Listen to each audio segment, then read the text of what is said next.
Bismillahirrahmanirrahim. Assalamualaikum warahmatullahi wabarakatuh. Selamat datang kembali di channel saya. Melanjutkan kembali dari video yang kemarin tentang KKN DR IAIN Kalongan.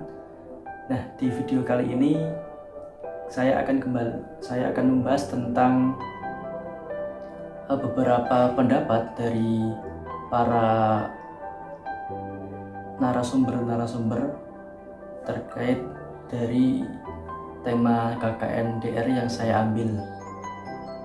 Nah, di dalam video ini saya telah memberikan beberapa pertanyaan kepada beberapa narasumber yang terpilih.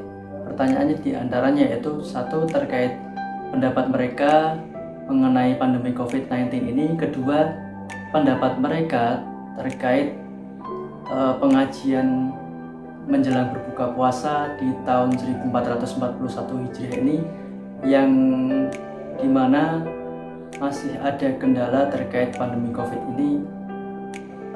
Setidaknya apakah dari pengajian ini tetap dilaksanakan atau tidaknya?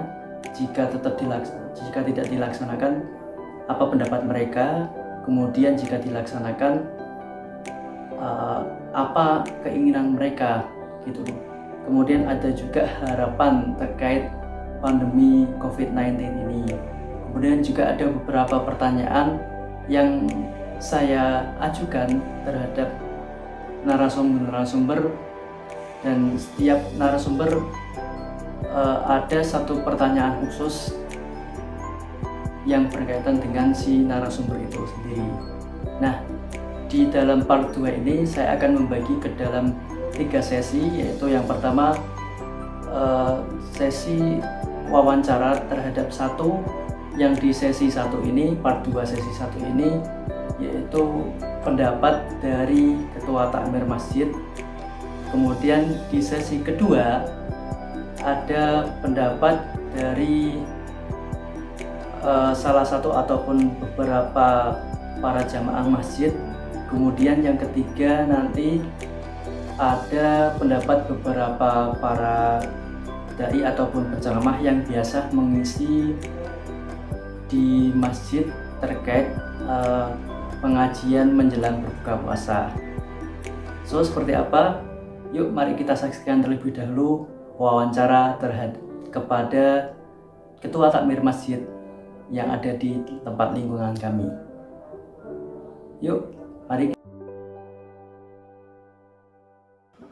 COVID-19 merupakan satu wabah, ya, satu wabah yang tidak dapat yang merupakan suatu keniscayaan, karena pada zaman Rasulullah juga terjadi adanya wabah, sehingga untuk peribadatan ini mengalami hal-hal yang tidak sesuai dengan yang seperti biasanya, ya. Umpamanya zaman Rasulullah sendiri, untuk sholat Jumat itu yang semula di masjid dioperkan di rumah, diganti di rumah dengan sholat zuhur. Kemudian sholat jamaahnya juga dilakukan di rumah masing-masing.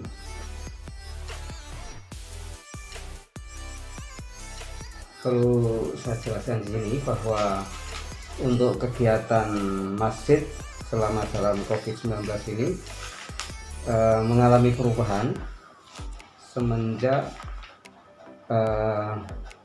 akhir Maret kalau nggak salah. Jadi dari Takmir itu mengeluarkan maklumat kepada jamaah, mulai tanggal 27 sholat Jumat untuk sementara ditiadakan. Ini sudah berjalan. Kemudian sholat Jumat diganti dengan sholat fardu, sholat zuhur di rumah masing-masing. Kemudian sholat 5 waktunya juga dilaksanakan di rumah masing-masing. Kemudian untuk azan tetap berjalan, Mas. Azan dinaikkan ke speaker, iqomahnya juga. Kemudian untuk pengajiannya itu bagaimana, Pak? Pengajian insya Allah kerjasama dengan pimpinan saja, Mas. Nanti ada dari pengurus takmir ini diminta untuk mengisi sistem online begitu, Mas. Nah, insya Allah kalau nggak salah hari Minggu. Itu juga termasuk pengajian menjelang berbuka puasa juga, Pak?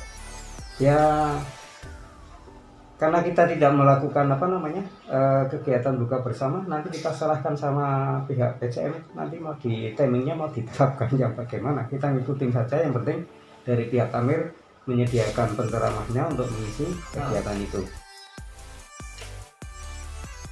Harapannya mudah-mudahan bulan puasa ini sudah berakhir lah ya, sehingga kita bisa normal kembali untuk kegiatan-kegiatan di bulan Ramadan seperti tahun-tahun ini sudah.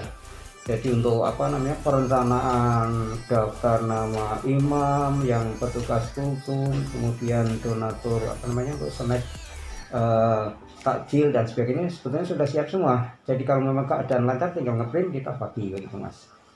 Kemudian harapan terkhusus program kerja yang pengajian menjelang berbuka puasa itu apa Pak? Ya untuk sementara ini karena kita belum punya sarana untuk online, maka kita mengikuti yang cabang saja, kita menyediakan tenaganya begitu. Ya pesan-pesannya mudah-mudahan COVID-19 ini segera diangkat oleh Allah Subhanahu wa Ta'ala, karena corona ini merupakan makhluk Allah juga.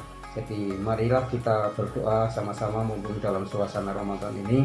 Mudah-mudahan COVID-19 ini segera diangkat dan kita bisa hidup normal kembali. Dan untuk sementara ini, karena di saat kita dalam kondisi pandemi, ya jadi dialami itu bukan hanya Indonesia saja, tapi sudah seluruh dunia. Bahkan negara-negara maju seperti Amerika saja korbannya sudah begitu banyak. Oleh karena itu, kita sebaiknya mengikuti protokol yang telah digariskan oleh pemerintah ya, untuk tinggal di rumah, kemudian ibadah di rumah, kemudian bekerja di rumah, belajar di rumah. Kemudian jangan lupa juga menjaga jarak. Kemudian pola tidur juga kita atur sebian rumah. Kemudian pola makannya juga, olahraga jangan lupa, sehingga kita bisa menjaga kesehatan dan mudah-mudahan imun kita bisa bertambah